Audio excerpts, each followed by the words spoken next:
Kahit saan talaga ay dinudumog ang SB19, especially ng mga 18 or talaga naman ng mga loyal fans. Ang iba ay galing pa ng ibang bansa at lumipad pa Singapore.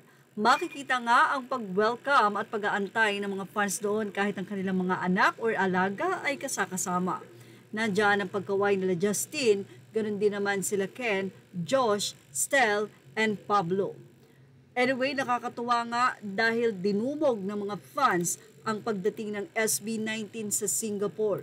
Sobrang miss na nga nila at hindi naman daw nasayang ang effort at time ng mga fans dahil hindi nagdamot ang P-Pop Kings, ang SB19, sa mga taong nais magpa-picture sa kanila. Maging ang ibang mga foreigners sa airport ay naki-isyoso na rin sa nasabi nga pong Global Pinoy Group. Nag-courtesy call din si Stella Ahero, Pablo Nase, Josh, Colin Santos, Ken Suson at Justin De Dios sa Philippine Embassy sa nasabing ang bansa. Halos sold out naman ang limited tickets na lang daw ang natitira para sa simula at wakas at kung hindi tayo nagkakamali ay nasa 700 na lamang.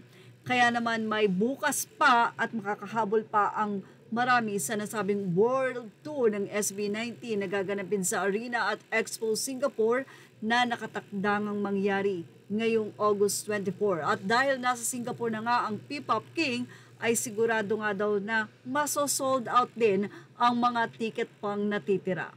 Samantala, pareho namang na-sold out na naman ang dalawang concert ng SB19 sa Hong Kong sa September 13 at 14 at nagsisimula na nga rin mag-pre-sale ang tickets para sa mga gustong manood ng simula at wakas concert naman sa Japan.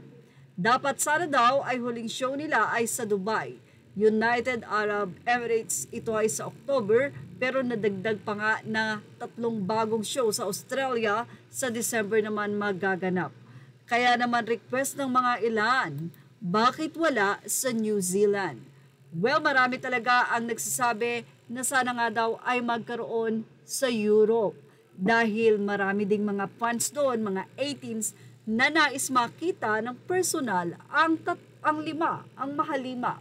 Hindi nga maikakaila na sa amang sulok ng mundo ay marami na ngang nakakakilala sa SB19. Sa katunayan, pati ang kanilang mga poster ay nakalagay pa sa bus. Spotted ito sa bansang Hong Kong. Well, yan nga, antayin nga ang magaganap at ang pagkamis ng mga fans sa Singapore kung saan ay makikita nilang muli na mag-live singing and dancing ang SB19.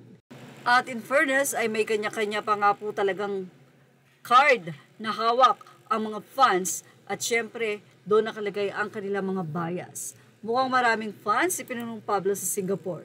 Well, yan ang ating showbiz snap update. Images are all credit to the rightful owners. Please like, share, and subscribe.